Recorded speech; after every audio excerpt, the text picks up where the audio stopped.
If you don't know about the Social Security Family Maximum, it would be really easy to grossly overestimate the amount of Social Security benefits your family members could receive if you die, become disabled, or retire. But there is a rule that limits the total amount of benefit that can be paid from one person's benefit, and you need to know what that is. You don't want to miss this video.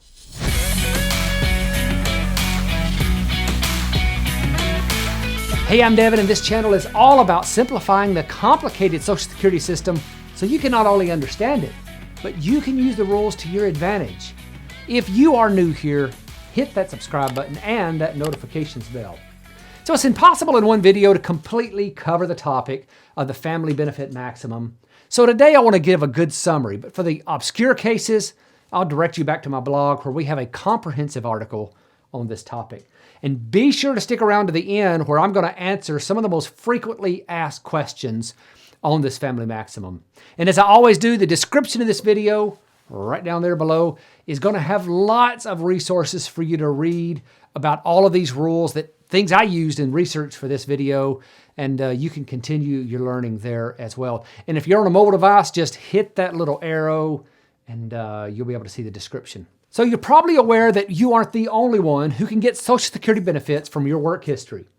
The Social Security system has a very generous payment to beneficiaries of someone who retires, dies, or becomes disabled. But what catches a lot of people by surprise is that these payments are limited by the Social Security Family Maximum Benefits Rule. Here's an overview of how this rule works. If someone retires or dies, benefits that can be paid from any one individual's record are restricted to a range of 150 to 188% of their full retirement age benefit. If someone becomes disabled, the family maximum benefit will limit their beneficiaries to no more than 150% of their full retirement age benefit. Now, I'm going to cover some examples of this in just a moment, but first, let's take a quick look at the benefits available to your family members if you die, retire, or become disabled. First, let's look at the benefits if you die. An eligible current or former spouse can receive up to 100% of your full retirement age benefit at his or her full retirement age or reduced benefits as early as 60, and that's 50 if they're disabled. An eligible current or former spouse can receive up to 75% of your full retirement age benefit if they are taking care of your child who is under 16 or any age if that child is disabled. Your eligible children can also receive a benefit up to 75% of your full retirement age benefit if they are under the age of 18, and that's 19 if they're in high school, or if they became disabled before the age of 22. So that's if you die. If you retire or become disabled, the percentages change a little. An eligible current or former spouse can receive up to 50% of your full retirement age benefit at his or her full retirement age, or reduced benefits as early as 62.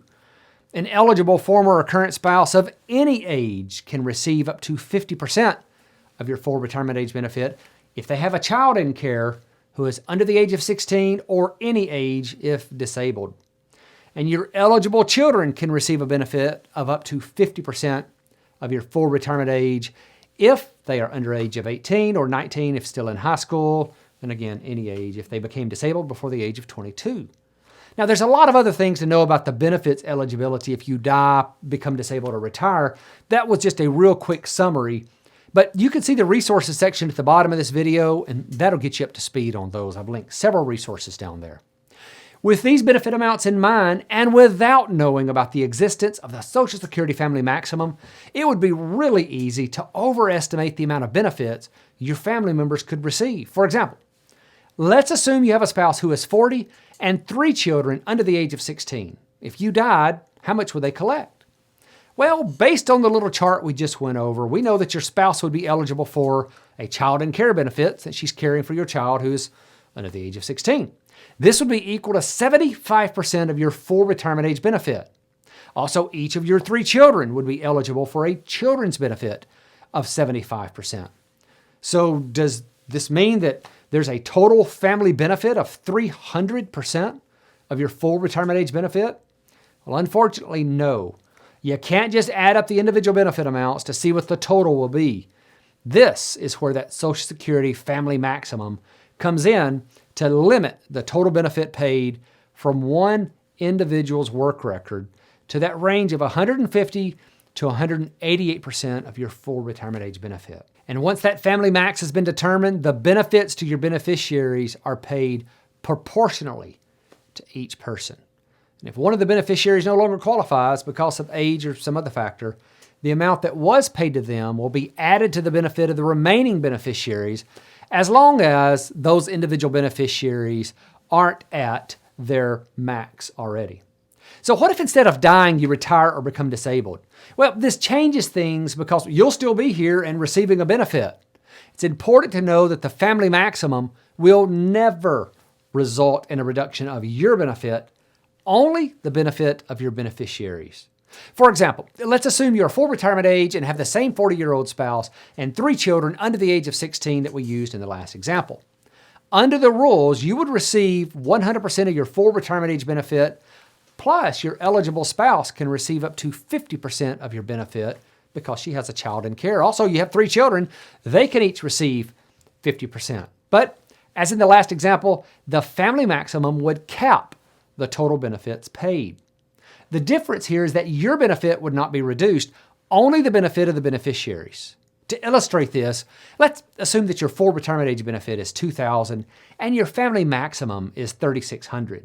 The benefits would be allocated as followed: $2,000, which is your benefit, unreduced, but then $400 for your spouse, $400 for child 1, child 2, and child 3, which would give you $3,600 in the total benefit to the family.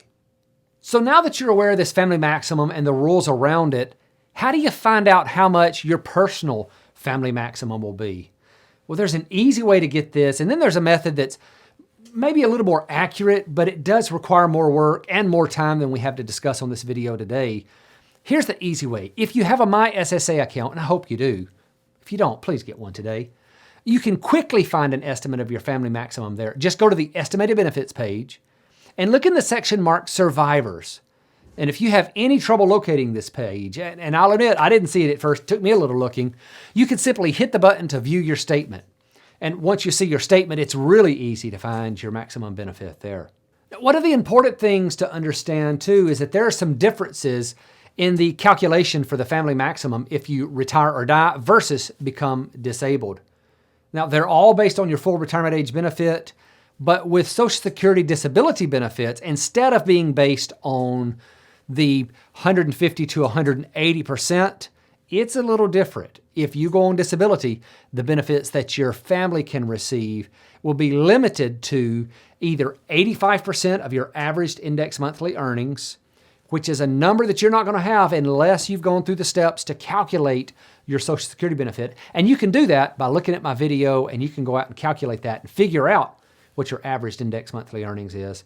But it would be the smaller of 85% of your average index monthly earnings or 150% of your full retirement age benefit amount. Now, it could not be less, though, than 100% of your full retirement age benefit. That is the least it can be, but if you're disabled at that point, you are going to be getting all of that.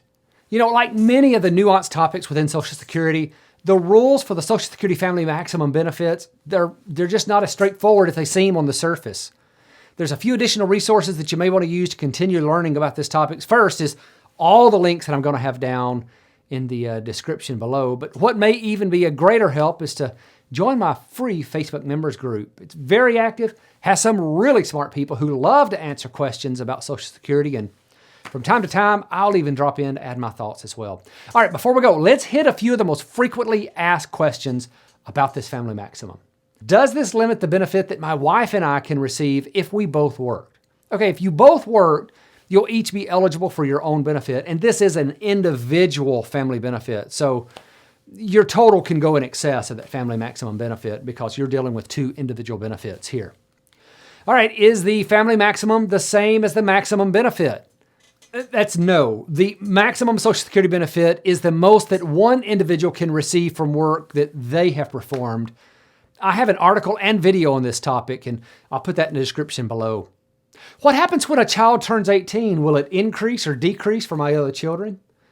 Well, as long as the other children are not at the limit of the benefits, which is 50% of the worker's full retirement age benefit if they retired or became disabled, 75% if they are deceased, then as long as they're not at that amount, the benefits to the others should increase. What if you file early for benefits? Since your benefit is lower, does this leave more to be paid to your beneficiaries? The same for filing later and getting increased benefits. Does this mean that your family members will get less? No, whether you file early or late will not affect the total family benefit amount. The Social Security Administration always assumes that you are receiving your full retirement age benefit, even if you filed early or later. What if you have an ex-spouse? Does the amount they collect from you reduce the amount your other beneficiaries receive? No. This is one of the only cases where someone can collect benefits from your work record, and it does not count against the family maximum. So your ex-spouse, whatever she does, is not going to take away from your current spouse or your current children. So I hope this video has been valuable for you. Don't forget to check out the resources below.